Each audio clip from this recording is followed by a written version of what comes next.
Assalamualaikum warahmatullahi wabarakatuh.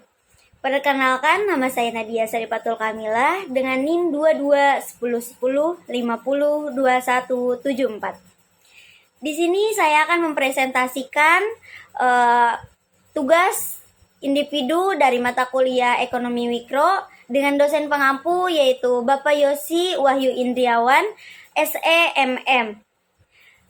Materi yang akan saya bawa yaitu mengenai perilaku konsumen.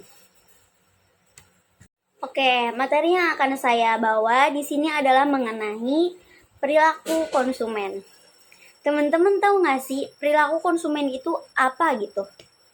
Nah, perilaku konsumen itu adalah perilaku atau proses yang dilalui oleh seseorang atau organisasi dalam mencari, membeli, menggunakan, mengevaluasi, bahkan membuang produk dan jasa setelah dikonsumsi untuk memenuhi kebutuhan kita gitu atau kebutuhannya. Nah, perilaku konsumen ini juga mempunyai tahapan-tahapan nih teman-teman. Apa aja ya tahapannya? Ada 3 tahapan. Yang pertama itu tahap sebelum pembelian. Dan yang kedua itu ada tahap pembeliannya. Dan yang terakhir itu ada tahap setelah pembelian. Nah, maksudnya apa ya? Jadi tahapan-tahapan yang dimaksud ini adalah yang pertama itu kan ada tahapan sebelum pembelian. Nah, yang kedua ini pada tahap pembelian, konsumen itu akan melakukan pembelian produk. Dan pada tahap setelah pembelian produk ini, konsumen akan melakukan konsumsi atau membeli produk, baru produk itu dikonsumsi oleh konsumen tersebut atau menggunakan produk yang telah dia beli, seperti itu teman-teman. Lalu dia mengevaluasi kinerja produk yang sudah dia beli, dan setelah itu akhirnya membuang produk setelah digunakan dan setelah sesuai dengan kebutuhan konsumen tersebut.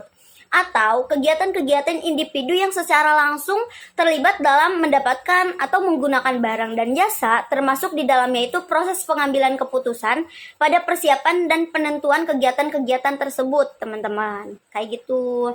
Nah, konsumen juga dapat merupakan individu atau organisasi yang mereka itu memiliki peran yang berbeda dalam perilaku konsumsi tersebut gitu. Mungkin aja mereka mempunyai peran initiator atau influencer mungkin, atau bahkan buyer, buyer, atau mungkin user. Seperti itu teman-teman.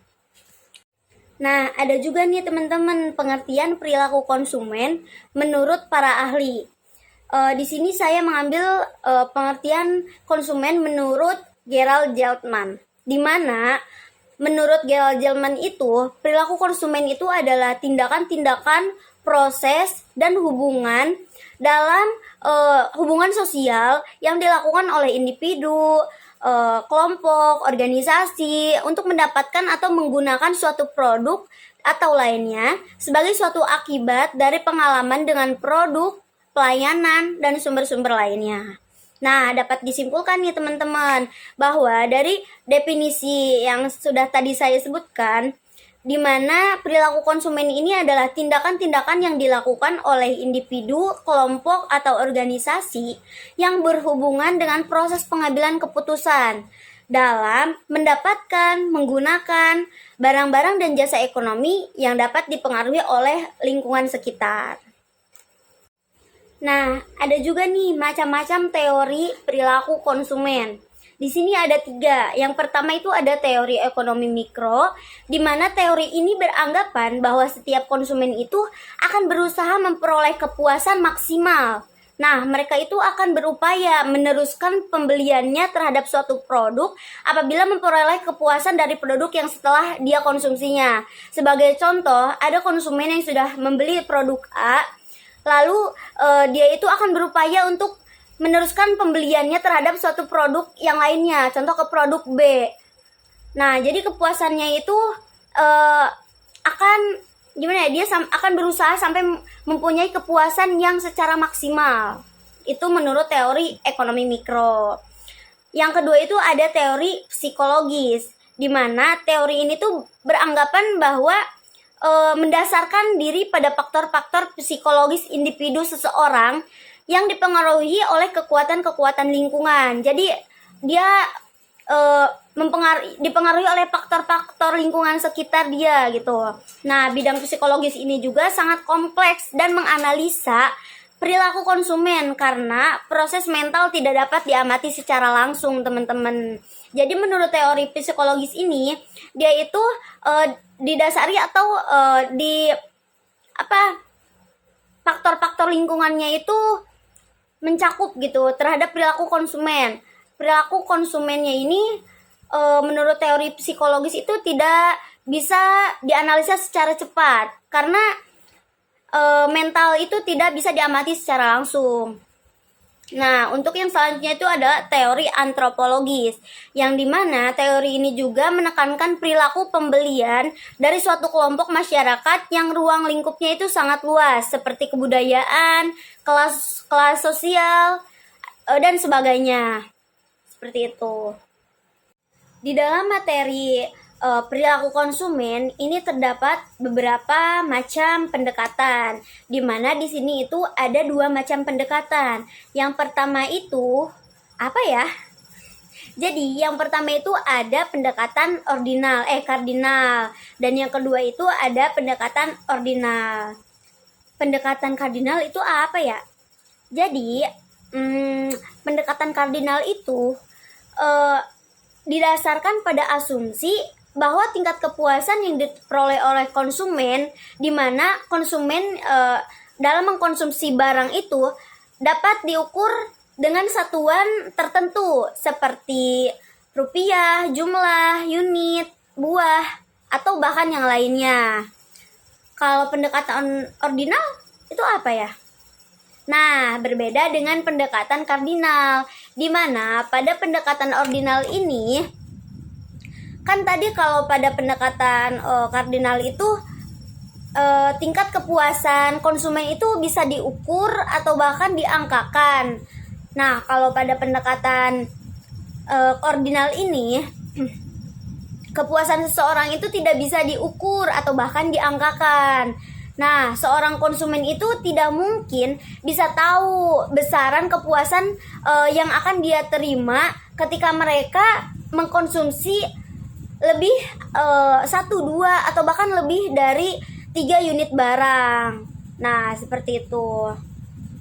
Sebelum ke pembahasan selanjutnya, di sini saya akan membahas mengenai pendekatan 2 macam pendekatan yang ada di materi perilaku konsumen. Yang pertama saya akan membahas mengenai pendekatan kardinal terlebih dahulu.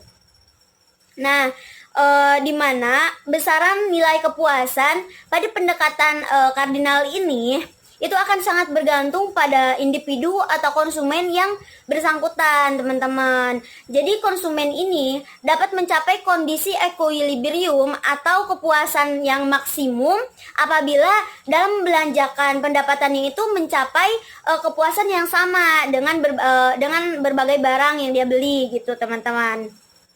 Nah, dalam pendekatan kardinal ini juga itu kita menggunakan 2 utility yang terdiri itu yang pertama itu ada kepuasan total atau total utility, di mana kepuasan total ini adalah kepuasan menyeluruh yang diterima oleh individu dari mengkonsumsi sejumlah barang ataupun jasa.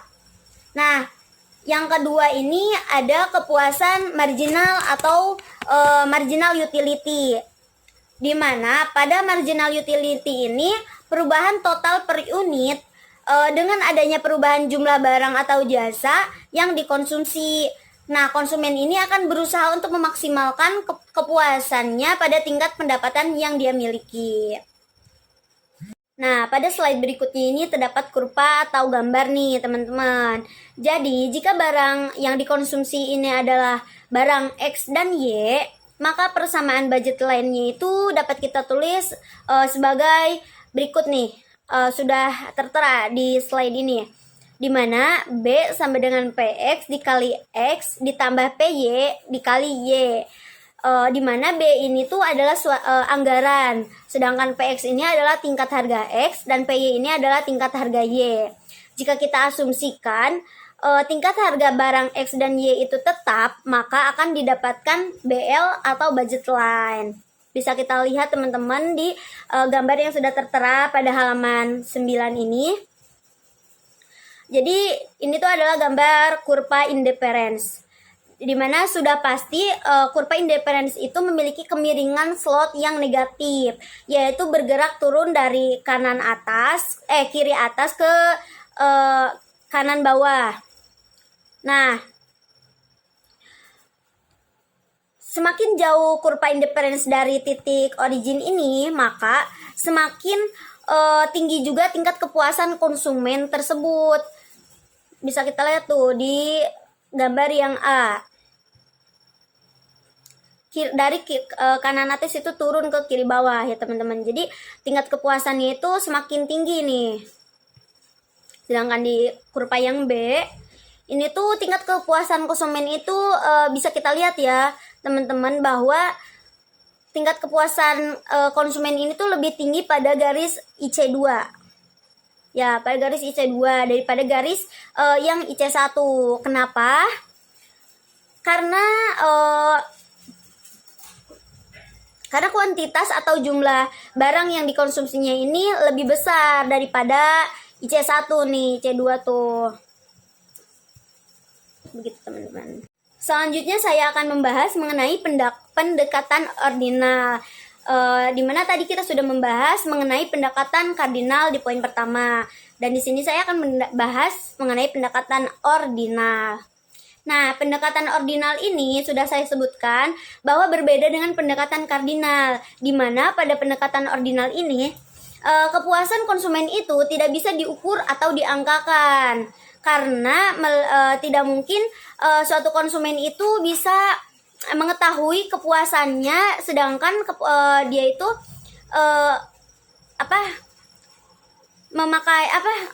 membeli, atau contoh membeli 1 buah, 3 buah, 4 buah, berbeda buah kayak gitu. Jadi dia tidak bisa mengetahui kepuasan dia gitu.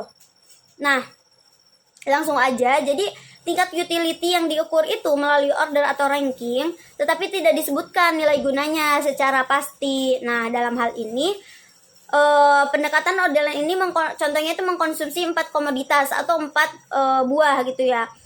Pada dasarnya lebih memuaskan gitu daripada mengkonsumsi satu buah atau 1 komoditas atau 1 barang. Nah, namun nilai kepuasannya itu tidak dapat diketahui secara pasti, seperti yang udah saya sebutkan tadi, berbeda dengan pendekatan kardinal. Nah, kendalanya itu apa sih ya? Jadi secara rasional itu konsumen itu ingin mengkonsumsi komoditas sebanyak apapun, lebih dari 1, 2, 3, 4, dan 5, tetapi para konsumen ini dibatasi oleh pendapatannya gitu, yang pasti uangnya.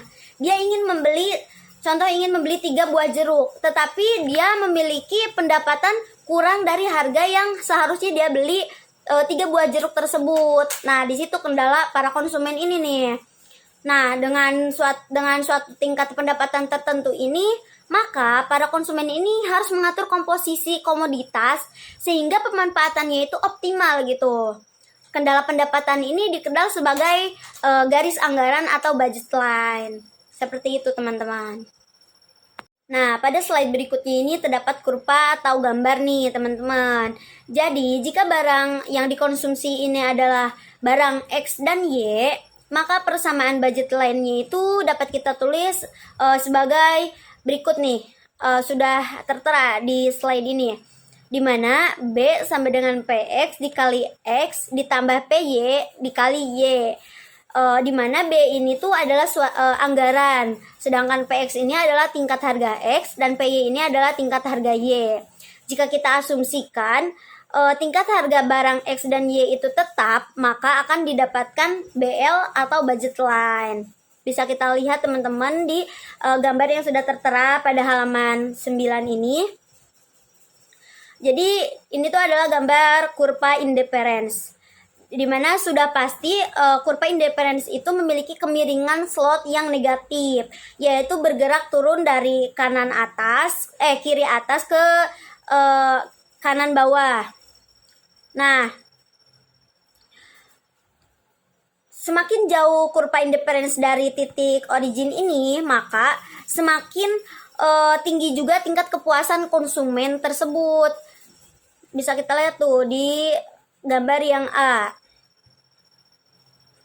Dari kanan atas itu turun ke kiri bawah ya teman-teman. Jadi tingkat kepuasannya itu semakin tinggi nih.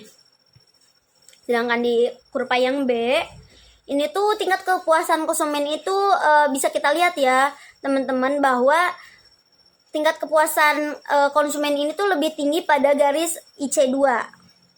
Ya, pada garis IC2 daripada garis yang IC1. Kenapa? Karena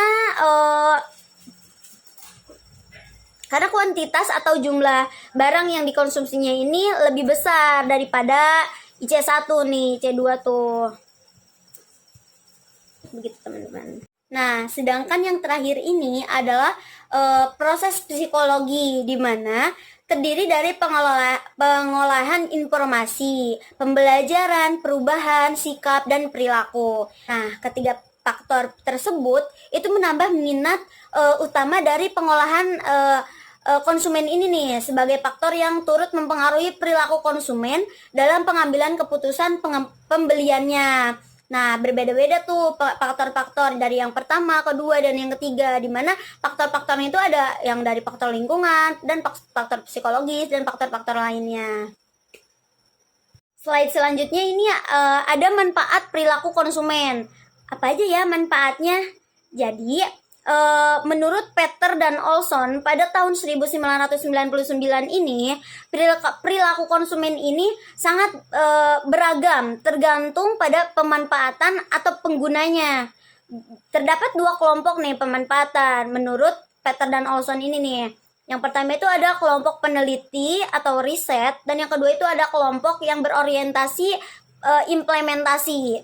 Nah, peran perilaku konsumen ini bagi pemasar atau produsen ini mampu membujuk konsumen untuk membeli suatu produk yang dipasarkan oleh para pemasar atau produsen ini nih. Terus selanjutnya juga mampu memahami konsumen dalam berperilaku, bertindak, berpikir, agar para pemasar atau produsen ini mampu memasarkan produknya dengan baik gitu. Dan yang terakhir itu perannya itu mampu memahami mengapa dan bagaimana konsumen ini mengambil keputusan, sehingga pemasar atau produsen ini dapat merancang strategi pemasaran dengan baik. Jadi para konsumen ini banyak minatnya nih jika para pemasar atau produsennya itu bisa menarik perhatian para konsumen ini. Nah, seperti itu teman-teman. Mungkin hanya itu materi presentasi dengan judul perilaku konsumen yang dapat saya sampaikan. Sebelumnya saya mohon maaf dengan keterbatasan ilmu dan wawasan yang saya miliki ini, mungkin presentasi ini jauh dari kata sempurna. Dan sempurna itu karena hanya milik Allah Subhanahu wa Ta'ala. Tetapi dengan ini juga saya menjadi bisa lebih belajar dan mendapatkan ilmu yang lebih bermanfaat lagi.